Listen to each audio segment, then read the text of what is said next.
Vamos ao texto bíblico, Filipenses, capítulo 3. Vamos a ler a partir do versículo 12. Diz assim: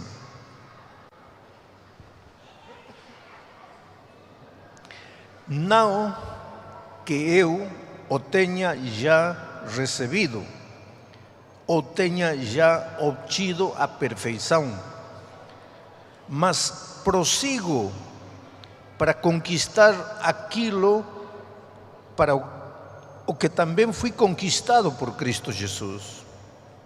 Irmãos, quanto a mim, não julgo havê-lo alcançado, mas uma coisa faço, esquecendo-me das coisas que para trás ficam e avançando para as que diante de mim estão, prossigo para o alvo, para o prêmio da soberana vocação de Deus em Cristo Jesus.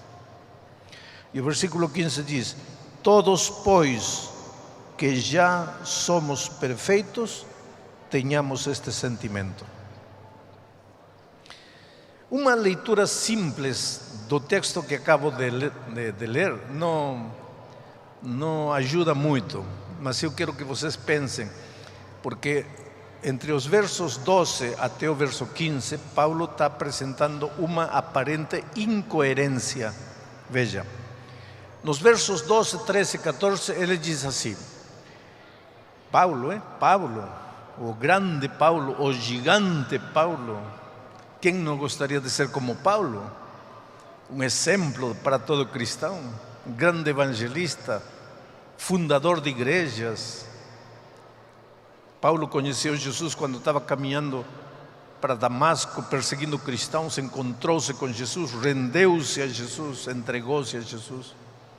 Esse gigante Paulo diz, nos versos 12, 13 e 14, diz: Irmãos, eu ainda não sou perfeito. Eu estou caminhando, eu estou indo, mas a perfeição ainda está longe de mim. Mas eu prossigo, eu avanço, eu não fico parado, eu continuo, mas ainda não sou perfeito. Agora, no verso 15 diz: Pois então, todos nós que já somos perfeitos. Aí, se Paulo estivesse vivo hoje, eu lhe perguntaria: Paulo, você tem que se definir, porque nos versos 11, 12, 13, 14, você diz: ainda não sou perfeito, e no verso 15 você diz: já sou perfeito. Bom, decida-se, você já é perfeito ou ainda não é perfeito? E Paulo responderia: eu já sou perfeito, mas ainda não sou perfeito. E aí nos deixa todos confusos. Então a pergunta que nós precisamos responder esta noite é: enquanto nós vivermos nesta terra, pode alguém ser perfeito? Podemos alcançar a perfeição nesta terra?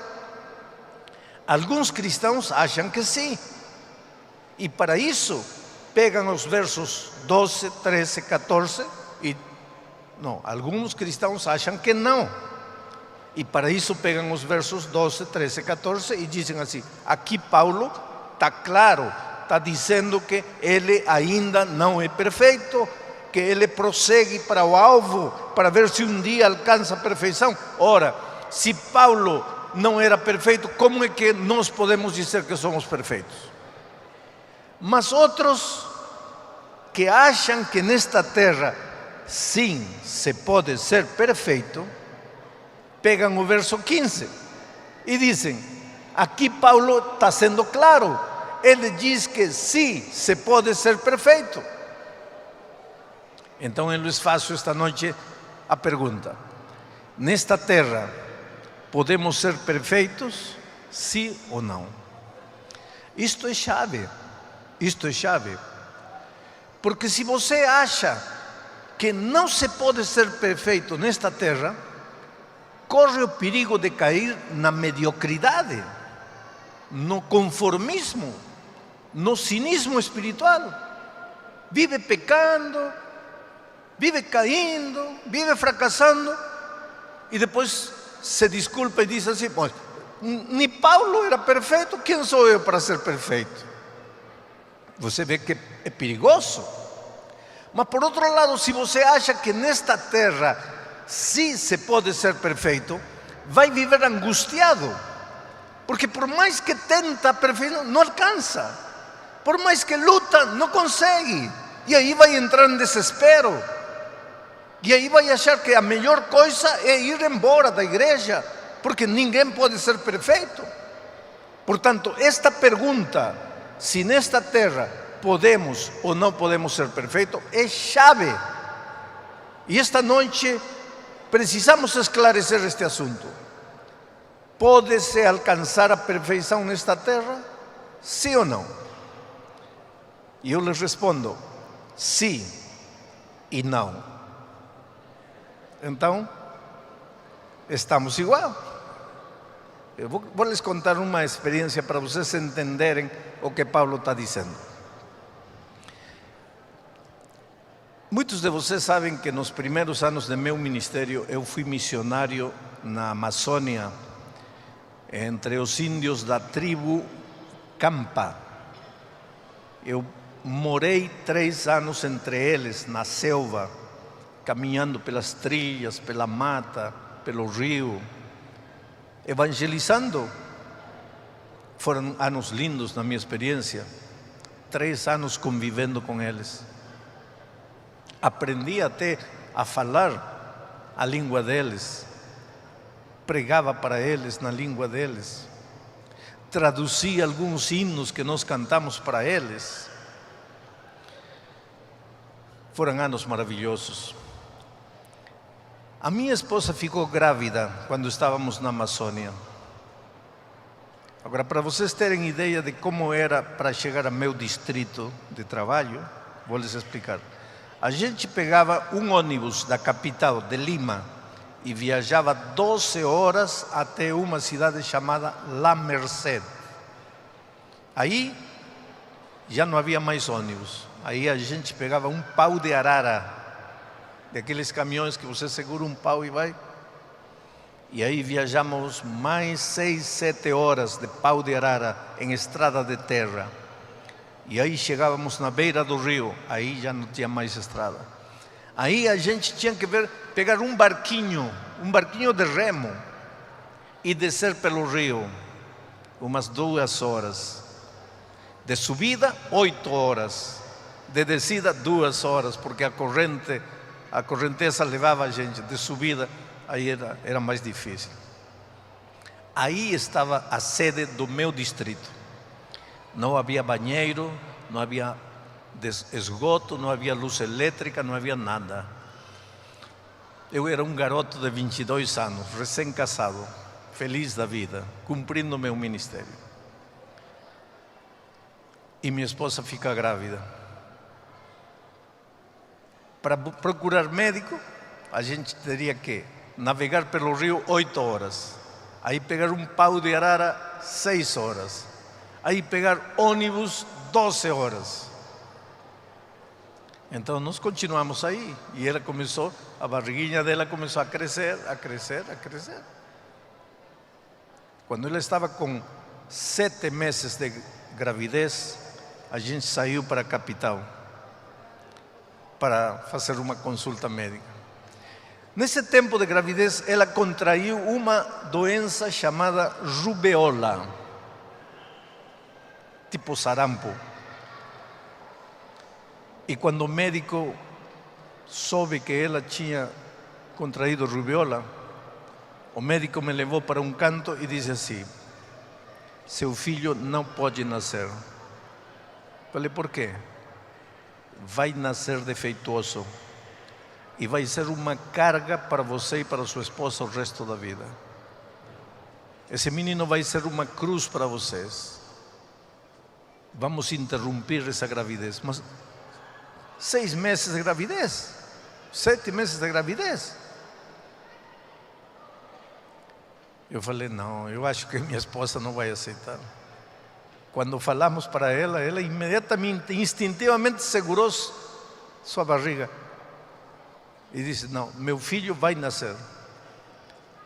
O médico disse: eu acho que a senhora não entendeu.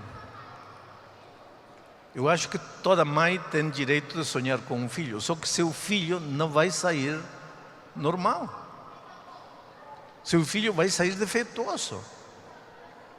Agora, eu estou falando de quase 40 anos atrás, quando não haviam os exames de hoje, quando não havia a tecnologia de hoje, porque hoje, 15 dias depois de grávida, a mãe já sabe se vai ser menino, se vai ser menina. Hoje a tecnologia mudou, estou falando de 40 anos atrás.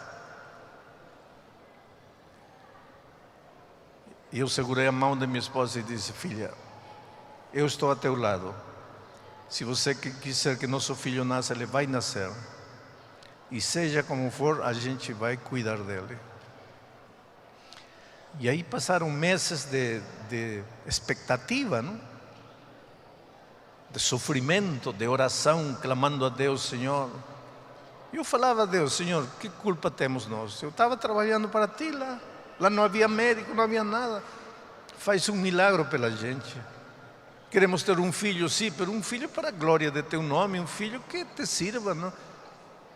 Agora, tua vontade é soberana, tu sabes o que podes fazer com a gente. E chegou o momento de nascer. Fizeram uma cesariana na minha esposa. Colocaram anestesia, a criança nasceu. Eu lembro que quando ela começou a voltar da anestesia, começou a acordar, nem olhou para mim, olhou para o médico. E a primeira pergunta que ela fez foi: doutor, meu filho está perfeito? E o médico disse assim: senhora, seu filho, graças a Deus, está perfeito. Agora, eu nunca entendi ao médico, porque meu filho não tinha dente, não tinha cabelo, não andava, não falava, inchado o rosto assim, 9 meses no líquido aí dentro da mãe. Horrível, assim, inchado. E o médico disse: está perfeito. Como perfeito? Agora eu pergunto para vocês: estava perfeito ou não estava perfeito? Estava perfeito, mas não estava perfeito. Mas como? Agora que você vai entender o conceito bíblico da perfeição. Meu filho estava perfeito para ser um nenê recém-nascido, mas não estava perfeito comparado com um adulto de 25 anos. Aí não estava perfeito. Mas vamos dizer que passassem 5 anos. Agora meu garoto tinha 5 anos.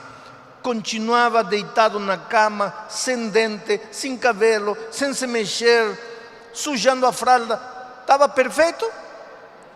Já não estava perfeito.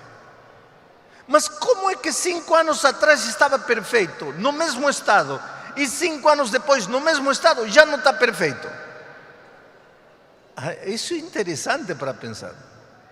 Mas vamos dizer que agora meu filho está com 8 anos, correndo, arrancando as mangas da chácara do vizinho, jogando pedra na vidraça do vizinho, tocando o timbre, a campainha do vizinho e correndo, amarrando lata no rabo do gato.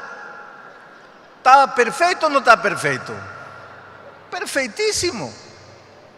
Queridos, eu sempre digo: deixa teu filho ser filho, deixa tua criança ser criança.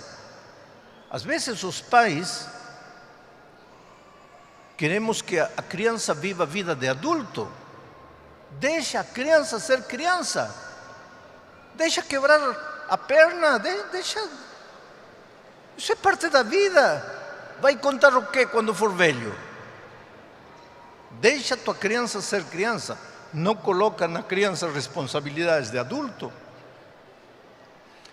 Mas vamos dizer que passa o tempo. Meu filho está agora com 25 anos. continua quebrando a vidraça do vizinho, continua roubando manga da chácara do vizinho, continua amarrando lata no rabo do gato. Está perfeito ou não está perfeito? Não, já não está perfeito, já está doido. Agora, o que estou querendo dizer? A perfeição, querido, não é um lugar aonde você chega. Perfeição é um processo. É um processo. A criança recém-nascida é perfeita para ser criança, mas não é perfeita comparado com um adulto de 25 anos. Aos 2 anos, ela tem que ter se desenvolvido para ser perfeita. Se não se desenvolveu, já não é perfeita. Porque a perfeição cristã é um crescimento, também é um crescimento, é um desenvolvimento permanente. Por exemplo, quantos foram batizados estes dias? Levantem a mão. Todos vocês que levantaram a mão, vocês são crianças recém-nascidas. Uns têm 2 dias de nascido na vida cristã, outro nasceu, acaba de nascer agora, tem nem meia hora de nascido. Vamos esperar que vocês tenham dentes espirituais? Ainda não tem. Vamos esperar que vocês caminhem? Não. São crianças recém-nascidas. Agora, quantos anos de cristianismo eu tenho? A vida toda. Sabe qual é a tragédia dos cristãos? É que vocês, recém-nascidos, podem olhar para mim e dizer assim: como o pastor Bulhão eu nunca vou chegar a ser. Como nunca? Vai, mas vai ter que passar 66 anos para ser como eu. Porque eu tenho 66 anos de carreira cristã. A outra tragédia é que eu olhe para você e diga assim: se esse já é cristão, então eu já. Não. Na vida cristã, ninguém pode se comparar com ninguém. Todos temos que ter os olhos cravados em Jesus. Ele é nosso exemplo. Nós caminhamos para imitar a Jesus, para chegar à perfeição de Jesus. Mas enquanto vamos caminhando para aí, em cada passo já somos perfeitos, mas ainda não somos perfeitos como Jesus, mas já somos perfeitos para 1 ano, para 2 anos, para 10 anos. Agora, quando você para de crescer, aí se acabou a perfeição. A perfeição é crescimento diário, é um processo que não acaba nunca. Agora, este processo de crescimento em direção da perfeição pode ser desanimador para muita gente. Porque nesta longa caminhada você pode cair, você pode falhar. E quando você falhar, eu já disse a outra noite, o inimigo faz de tudo para você cair. E uma vez você caindo, ele é o primeiro em vir e dizer que você não presta, que não adianta se levantar, que você já fracassou 1 vez, 5 vezes. Então para que insiste? Para que continua? Vai embora, larga a igreja. Tudo isto é fantasia, tudo isto é utopia. Ninguém pode ser perfeito. É isso que o inimigo te diz. E Paulo agora vem e diz assim: eu ainda não sou perfeito, eu estou indo para lá. Mas no versículo 15 diz: mas já sou perfeito. Mas no versículo 12 diz: mas ainda não sou perfeito. Ainda não sou em comparação com Jesus, mas já sou, de acordo ao tempo de cristianismo que eu tenho.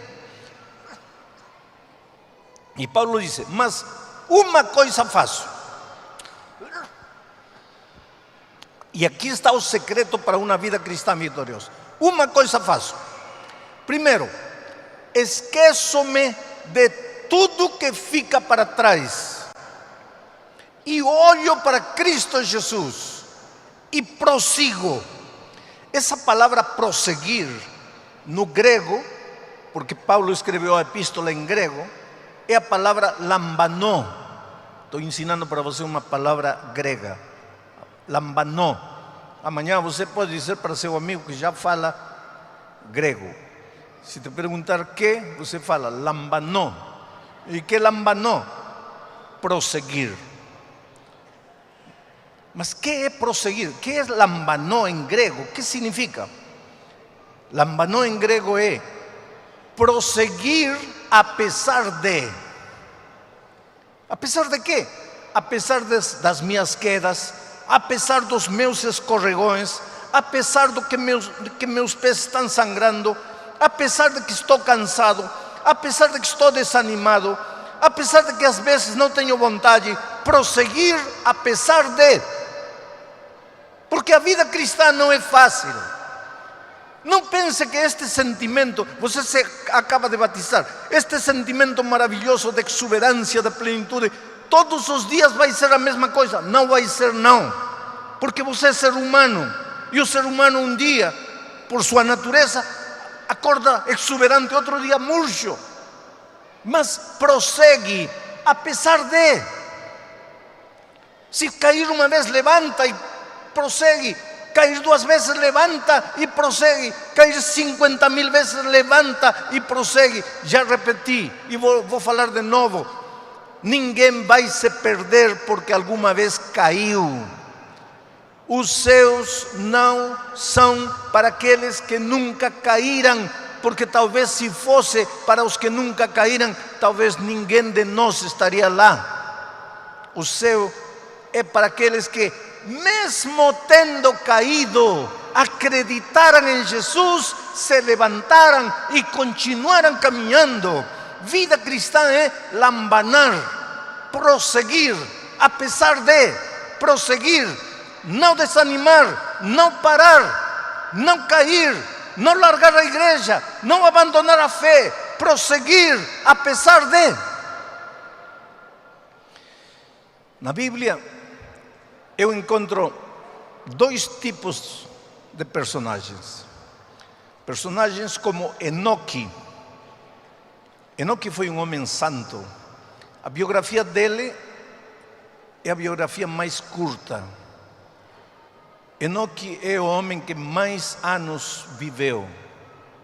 Não é Matusalém, porque Matusalém viveu 969 anos e morreu. Enoque nunca morreu, continua vivo.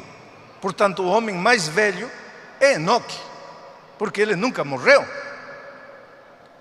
Por quê? Porque um dia Deus o levou vivo. Ele não conheceu a morte. E se Deus decide levar alguém com ele, deve ser porque esse homem é muito bom.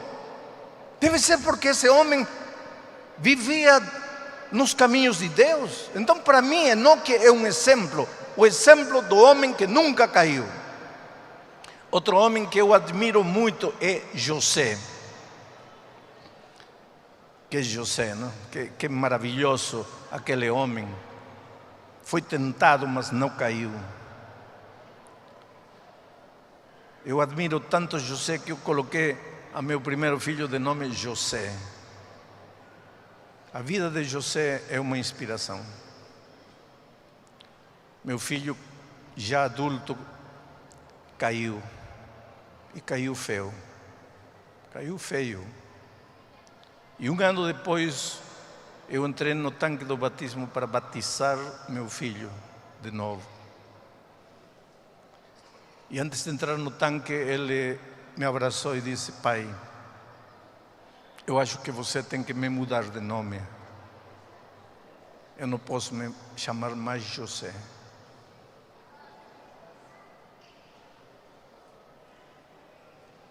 Essa é a consciência humana, sabe?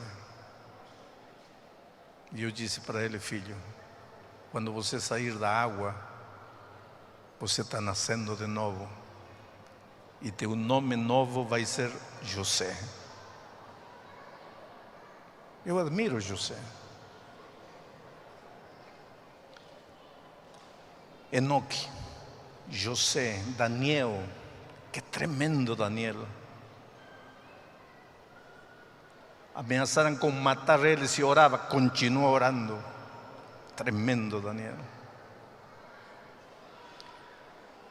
Mas na Bíblia também encontramos histórias como a de Davi. Davi, pecador miserável, roubou a esposa do general e, para que ninguém descobrisse o delito, mandou matar o general. Quer dizer, adultério e assassinato, intriga política, mentira, abuso de poder, um coquetel de pecados. Mas se arrependeu. Encontramos história como de Pedro, conviveu corpo a corpo com Jesus, cara a cara com Jesus 3 anos, e na hora H amaldiçoou e traiu seu mestre. Que você e eu traiamos Jesus, que nunca vimos ele corporalmente, poderia ter alguma justificativa, mas ele que viveu cara a cara com Jesus, traí-lo,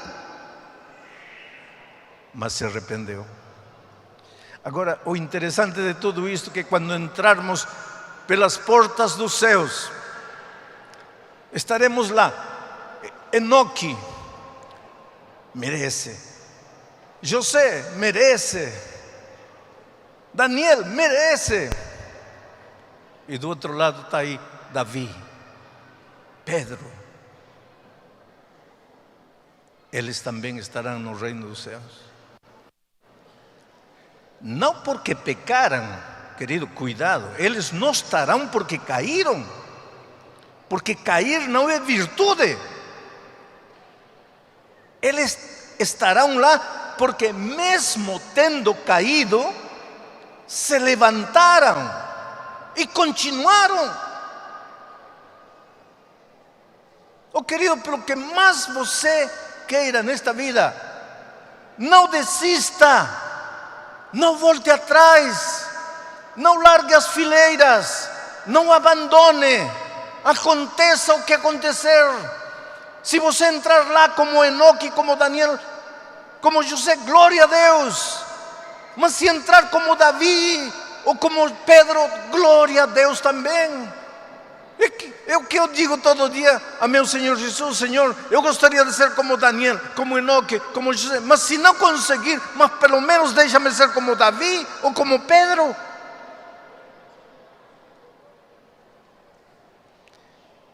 Quem sabe a gente se veja outra vez nesta terra, quem sabe não.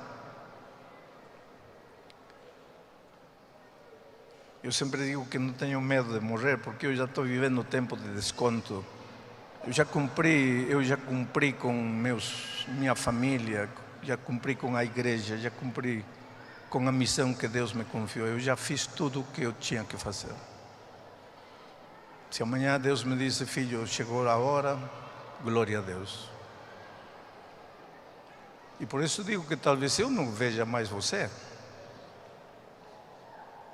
Mas se um dia, por essas coisas da vida, você sair da igreja e achar que não adianta mais retornar aos braços de Jesus, achar que já não tem mais forças para regressar, lembre-se do que estou dizendo neste momento. Vida cristã é prosseguir, é lambanar, e prosseguir é continuar caminhando apesar de. Estarei pregando para alguém desanimado na fé. Estarei pregando esta noite para alguém cujos pés estão sangrando. Estarei pregando para alguém que traiu Jesus e acha que já não pode mais retornar. Você em algum momento pensou que para você não há perdão? Querido, Jesus nunca perdeu a esperança com você. Ele sempre está com os braços abertos esperando você. Ele te ama. Ele morreu para te salvar. Estarei pregando esta noite para alguém que não consegue tomar a decisão porque tem medo de fracassar. Tem muita gente que me diz isso: pastor, eu gostaria de me decidir, mas eu tenho medo de falhar. Não tenha medo de falhar.